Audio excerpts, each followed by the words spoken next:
Salam alaikum wa rahmatullahi wa barakatuh. Aujourd'hui, on va terminer notre leçon concernant la force. Cette partie concerne la représentation d'une force. Pour représenter une force, bien sûr, on a besoin de se rappeler du quatre caractéristiques de force qu'on a déjà vues. Donc, on a vu que il y a quatre caractéristiques. Donc, on a premièrement point d'application.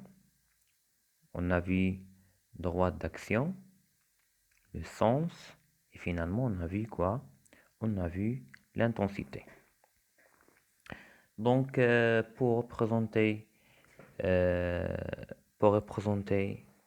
une force, on peut le représenter par un vecteur, en utilisant bien sûr les caractéristiques, ou bien les quatre caractéristiques. Donc le point d'application de la force est l'origine du vecteur.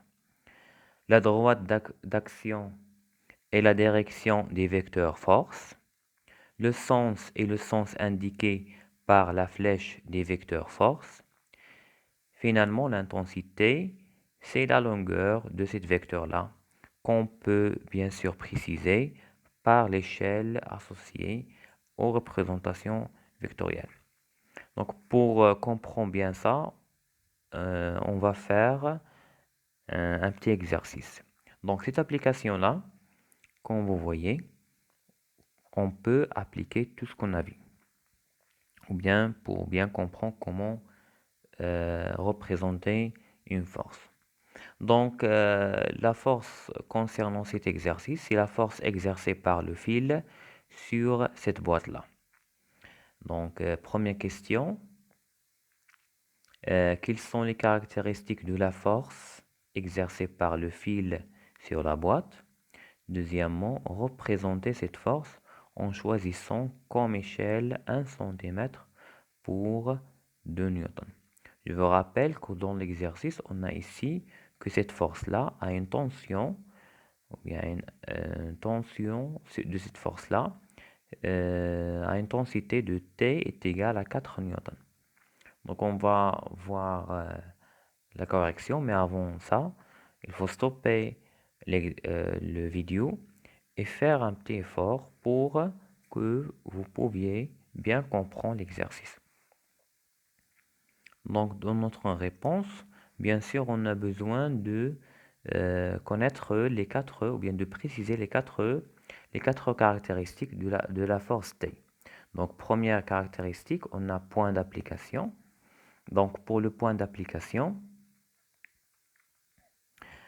bien sûr, la force exercée par le fil sur la boîte, c'est une force localisée.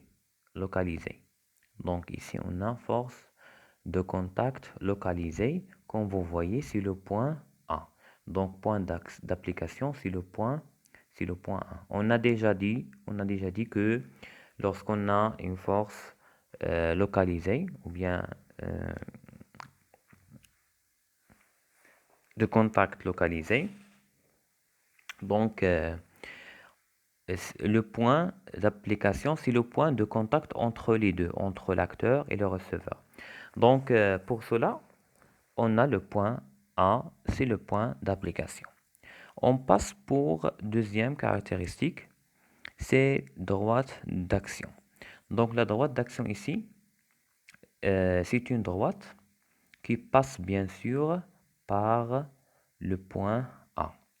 Mais comment elle est cette droite-là? Est-ce que c'est une droite verticale ou bien horizontale? Donc bien sûr, elle est verticale.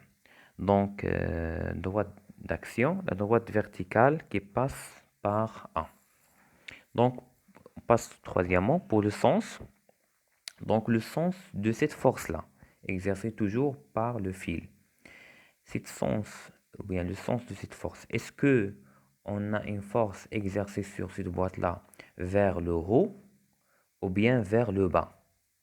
Donc, comme vous connaissez, ou comme vous voyez bien sûr, la boîte, elle est en haut. Donc, bien sûr, le fil, il va exercer une force vers le haut. Donc, on passe dernièrement à intensité.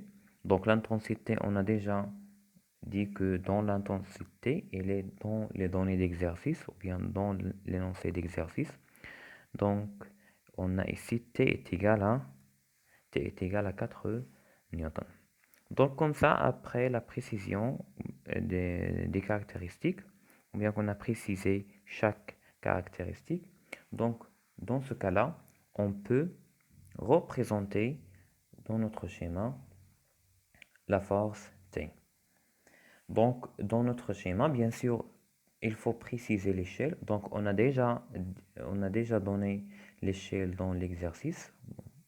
Donc, l'échelle ici, c'est 1 cm pour 2 newtons. Donc, en commençant par première caractéristique, c'est le point d'application. Donc, c'est A, le point d'application. Donc, la droite, on a ici la droite verticale. Donc, on dessine une droite ici, qui est verticale, qui passe par A. Le sens, on a dit que de A vers le haut. Et bien sûr, l'intensité, c'est 4 newtons. Donc, pour dessiner un vecteur euh, d'une intensité de 4 newtons, on a besoin de dessiner un vecteur de 2 cm. Donc comme ça, on a, on peut considérer que c'est 2 cm, 2 cm, donc 2 cm équivalent à 4 newtons. Donc comme ça, on a terminé notre représentation de cette force-là. J'aimerais bien que vous avez bien compris et à bientôt. Salam alaikum wa rahmatullahi wa barakatuh.